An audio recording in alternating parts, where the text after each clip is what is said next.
Good morning, everyone, and welcome to our first 4PS Construct webinar of 2019. Today, we're looking at emailing purchase orders from 4PS. So as you might know, I'm Adam Barker, and I'm part of the account management team, and I'm joined here this morning by our 4PS pre-sales manager, Richard Vernon, who some of you might know from our previous webinars. So I'll pass you over to Rich in just a moment, and he's going to take you through the agenda and today's demo. But first, just a little bit of housekeeping. So if you've been on any of our webinars before, you know how it works, but if not, we ask that you forward any questions to me directly once the webinar is over. So I'll pop up my contact details on the screen at the end of the demo.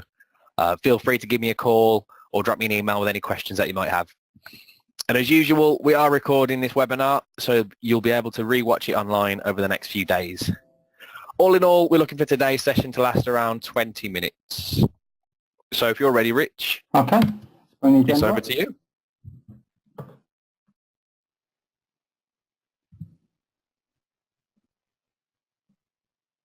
Okay, so what we're going to do first of all is we've got one PowerPoint slide, which is about as many as we ever want. So that's just going to give us a quick overview of what it is that we're going to go through today. Then the next one, the process on there is more or less the demonstration. So I'll go through in 4PS the whole purchase order emailing procedure. What we're going to do then is slightly touch on a couple of things that you might need to set up in the background. So if you're running 4PS at the moment, you go and check those out and see how you get on, and then we'll just have a quick review at the end. Okay, so a quick overview of what we're trying to do here. So we're emailing orders out of 4PS. That's our main aim. And what 4PS is, it's got some routines that automate this process.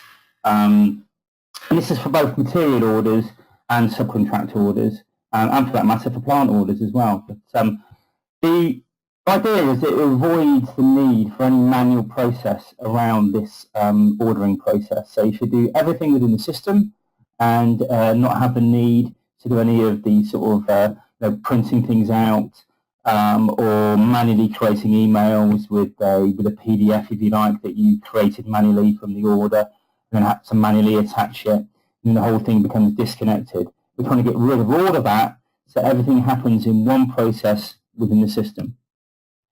Avoiding that need for printing. Now, hopefully nobody is printing off orders as we go through, but you never know. We still go out to people and find that they print orders off and then maybe scan them in or whatever and send them off again, which is, if anyone's doing that, please give us a ring, because you shouldn't be. And even if you just did one or two things in 4PS, you would completely eradicate the need for all of that. Okay, now there are two methods in 4PS for sending out emails. One of them is that it just, from the purchase order screen itself, it just sends the order out. And the implication of that is that it goes from a standard email address. Now, you can have more than one, so you can have an email address for each cost center in the business. And when you send the emails out, it will understand which cost center you're in and send it from that particular email address. So whether that's a division, whether the cost center is a buyer, so it goes automatically from their email address, is entirely up to you guys. Or maybe you just go for the one and you just say it's coming from, buying at mycompany.co.uk or whatever. So you can do it directly from the screen, which means you're not opening up anything else. The alternative is that there's a little checkbox, and if you tick it, you can open Outlook. And what it would do is it will create the email for you. So it creates the email, it adds a PDF of the order automatically to that email, it adds any further documents to that email, it populates it with the email address that you're after, and really the idea then is that you can just check it over in Outlook before you actually send it through. So either, it just depends on preference really, and both can be done concurrently within the business. You don't have to choose one or the other. You can do both. The system as well provides a suggested contact. So against the supplier, you can create a suggested buying contact. That can be overridden as you go through. So if you are talking to somebody in your supply company that you haven't spoken to before and you just want to override on this one occasion, you've got the ability to do that. But it will suggest a sort of a common email contact for the supplying company. And it also updates 4PS. So the order, when you look at the order going forward, you will have on there a stamp of when the actual email was sent out. So if there's any queries coming through from the supplier about where was the email, you can refer back to the screen and the purchase order screen and see the sent date on there. And as I said before, we can add additional documents. So any documents you like can be drag and dropped onto the order, and we'll go through a little process of showing you how those can be automatically attached to the email. Okay, so that's the overview out of the way. Let's get into the software. So if I go through onto my remote desktop, and you can see here I've got a list of purchase orders ready to look at. Okay, so we create a new purchase order, and we go through, do all the usual bits and pieces. I'm going to select a particular supplier. So we go from mechanical engineering suppliers. You can see here the email for the purchase order has been populated, and we'll show you in a moment on the vendor card where that's come from. But and there are options about where that email address can come from. But essentially, in this case, it's picked out a single email address that I've set up against the mechanical engineering supplies company. Okay, I'm going to put a project on because it's project software, so let's always have a project. And let's go and put some lines on down here. Again, some of these things are completely optional. Oh, selecting my project again. I might tab across. I can optionally choose my element. So I'm going to go for prelims on my project this time. Nothing to do with emailing, it's completely optional, but good practice. Let's go and put this on directly to a cost object, shall we? Let's go down to Riser Systems, for example. Tab across, put a quantity in, and let's add a little price. We go for 10,000 on there. So we've got a £24,000 order that we can see. Now I've opened up down the bottom this tab that shows some of the email details. So my electronic order type here is going to be email, and again it's taken that from a default that I've set against the supplier. But the email hasn't been sent yet, so the email sent on is blank. Okay, so when you're ready to send this purchase order, at the top of the screen, you can ignore the print order option completely and go straight for send order electronically. So if I go and send it, it's asking me for my last options in there. It's asking me here whether I want to archive the document, and I can do several things here. So I can go in and I can say, can I have it released? So if you need to change the status of the order, you can do that at the same time, because if you know that you've sent it through to the supplier, and you might want to change the status of it at the same time. Okay, if I click OK, what it's now going to do is going to go off and create me a default email within the system. So we can see it's going to the email address that we identified before. There's a blind copy in there, back to my system email address, and that's optional, and we can show you in a moment where that is actually set up. And we've got some text. Now you can override this text if you want at this stage, and type in more bits and pieces. And away you go. Okay, now, can you see here the number of attachments? I've got 2. You might think, why have I got 2? If I click on that 2, you can see I've got the order, the PDF of the order, and I've got this other little document here, which is a bit strange. Now, the reason I've got that, and again, it's a setup thing that you can do in the background, where you can say that every time you send an order out, I want a specific document to be automatically attached regardless to that particular order. And again, that can be driven by the cost center that you're in, but it might be useful for things like standard terms and conditions that you might want to apply to every single order that you're putting on. And it means that people don't have to remember to attach that particular document. Now, of course, your terms and conditions might be part of your order layout that you set up, but you might just choose to have a couple of documents that you do separately anyway. Okay, so I've got my order here, and if I uncheck the Edit in Outlook there and click OK, that is going to send that automatically.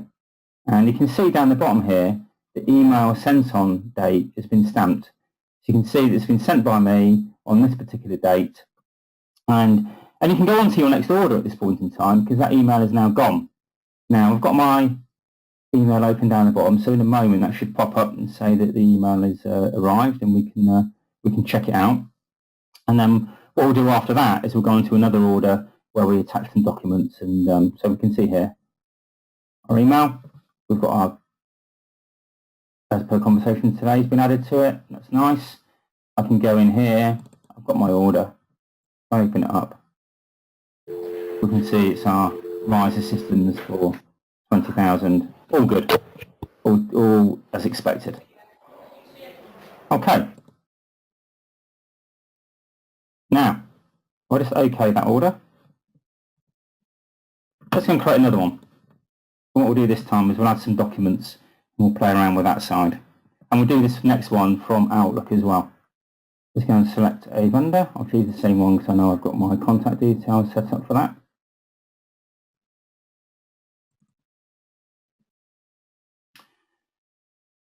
Let's pick our project again. And come down here.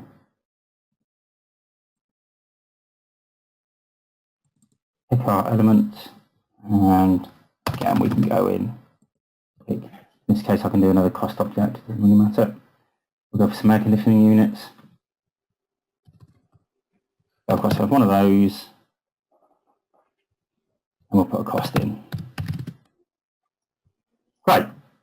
What I can now do is I can just go to something random, documents. Let's take that one for example. I'll drag that up onto here.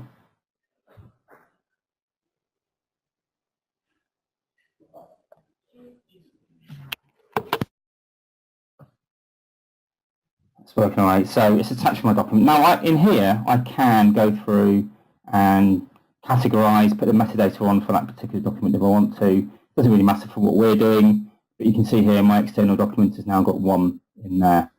And click on that list. We can see that I've got a 4PS logo. Okay, doesn't have to be just one document. We can do a few. So if I go and get a picture of the site office, for example, because we might want to say this is the area we want our air conditioning unit placed into.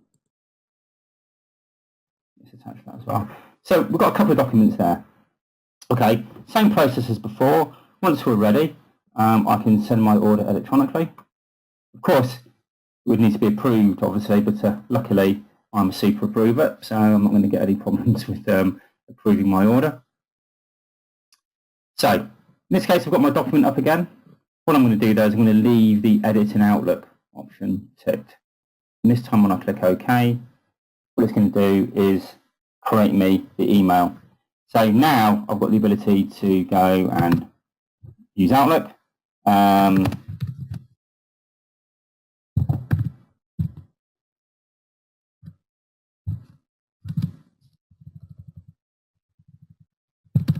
Whatever you like. You can add things in, you can add more documents in if you wanted to.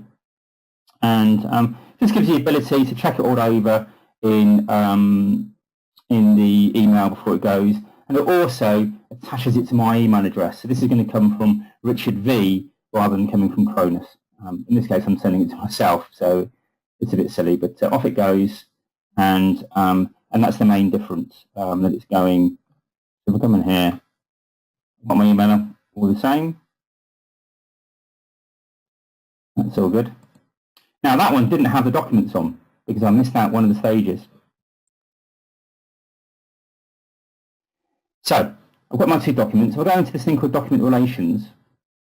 And what I can do in here is this has come up blank to begin with. And what you need to do is click on this big plus. So I'll click on the plus. You can see it's added the two documents that I've dragged and dropped onto that particular order. Now what you can do is you might not want all of those documents to go. So you might add documents to the order that actually you don't want to be emailed through to the supplier. And you could uncheck in here the ones. It assumes you want to send them all, so it ticks them all by default. But you can see once I do that, if I go back and resend the order, and this time it's going to warn me, if I go OK, it's already been sent today, are you sure you want to continue? Just confirming that it knows it's already been sent. So if I go yes, when it goes through to the screen, you can see this additional message box that's temporarily appearing. It's just uploading those documents into the email.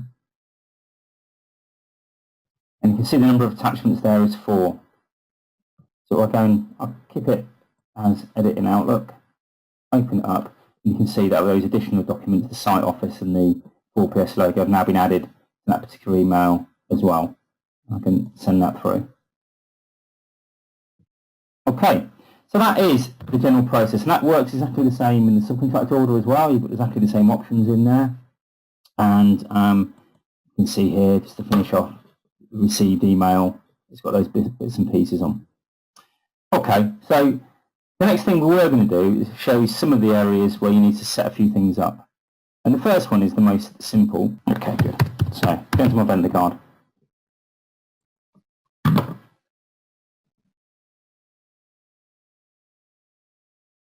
What I'm going to do here is just pick out the bit where the email address is linked through from the supplier. So I'll go to my mechanical engineering supplier. The tab you're after is this one called electronic order. And you can see here the electronic order type here is email.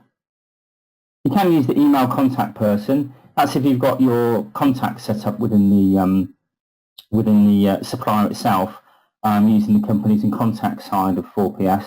You can pick it up from there. In this case, I've got it set to email. And what it's looking for when you set it to email is this email address here, email for purchase order. You can see it's Richard B at 4PS or 4psukdemo.co.uk, which is the one it was picking up.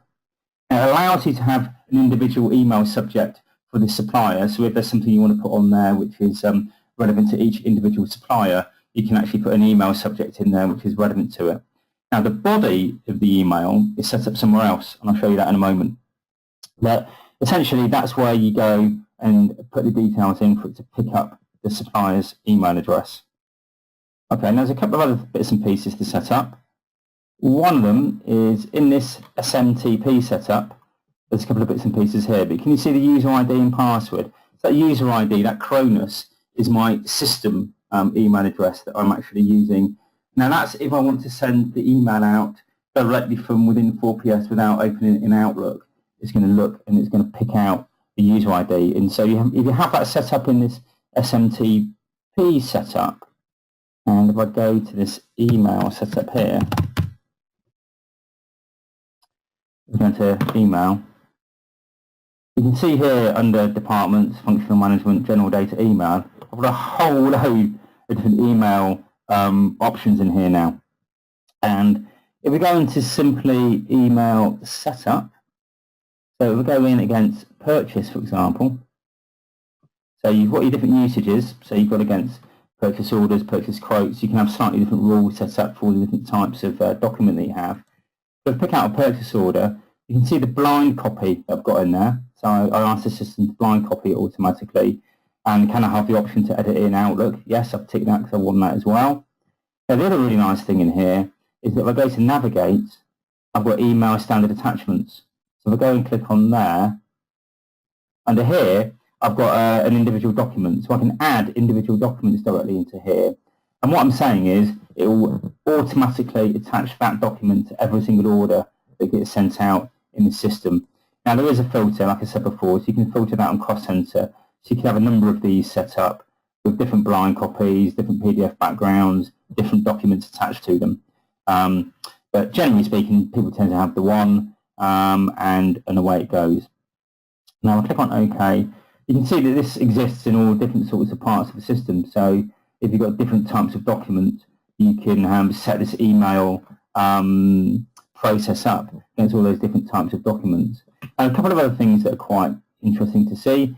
The email body text in here, if we go into the email body text, you can see I've got that breakdown of those details that we were talking about. So dear sirs, please find attached out purchase order. You can create your style in here that you want to use for your email body and all the text you want to use. That can include tables and information drawn from 4PS as well, just by selecting additional tables and fields in here. And finally, down the bottom here, if I go down to the purchase down the bottom here, this is the email on behalf of. So this is coming from Cronus in this case.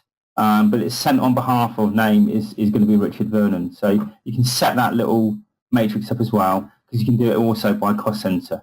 So if you leave the cost center blank, that's going to be the default. If you enter the cost center, it's going to pick it up from the purchase order header and then send it to that on behalf of that particular user.